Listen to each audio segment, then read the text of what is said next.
Decolonization of the curriculum within the performing arts, to be specific. That is what I want to discuss in this video. Decolonization is a process of undoing colonial practices, and that in the educational context means confronting those practices that have influenced education in the past years and that are still there now in the education system. The education system has to decide whose knowledge and whose ways of knowing should be a priority. To me, a decolonized curriculum would mean a place-based education, an education that will teach me about what happens in my country or in my place of residence in that particular field of specialization that I want to pursue. That's what a decolonized curriculum would mean to me. A curriculum that would restore my cultural knowledge, and a curriculum that would prepare me to be able to fill in the gaps that are there in that field that I want to pursue in my country. I want to talk about decolonization of the curriculum in the performing arts, in opera music to be specific, because that is the field that I have pursued. I'm an undergraduate of vocal performing arts from one of the institutions in South Africa. I don't regret being taught about European composers, being taught about their lifestyles, being taught about how they wrote music, being taught about what influenced them.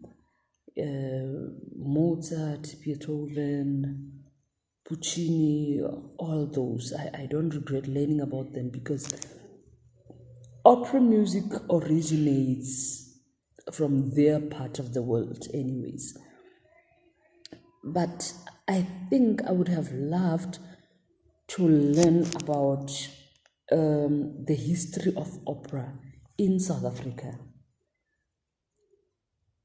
I think the industry would be better now if we had all been taught about that in this industry, performing industry of opera music. Because if you check, opera is not doing good at all in South Africa. Opera companies are closing because there's no funding. Opera singers that are making it in the industry have to leave the country. Qualified opera singers have to resort into other careers or fields of specialization because they are not employable in the country. So I think if we had learned about the history of this industry, the history of opera singers that were there before us in South Africa, the challenges they faced, it would be better for us because we would have the knowledge of challenges that are there, what the opera singers of those days wanted to achieve. How did they want to achieve that? How did they want to fill those gaps? What kind of industry did they dream of? Maybe we would have an idea of how to strive for that, because if we knew of the challenges that were there, we would know, or we would know the challenges that we have to tackle on, the challenges that we have to avoid. because we would have read about it, we would have studied about it. We can say opera music is not for black people because it was not popular. It is still not that popular now, but it is there. Our universities are offering opera as a course. We've got students who enroll every year to go and study for this music, but we don't have companies to hire them. Our government does not fund opera companies. Why is that so?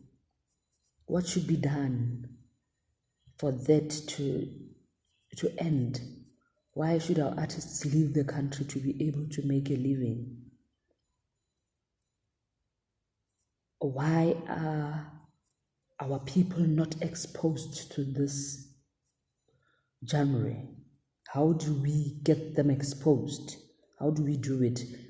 Who is going to give us money to do it? Why are these people not giving us money to do it? I think a decolonized curriculum in the opera industry should address those issues. I would have loved to learn about the history of our composers, the performers, how diversity affected the style of writing, how composers of different tribes wrote music, and most importantly, the history of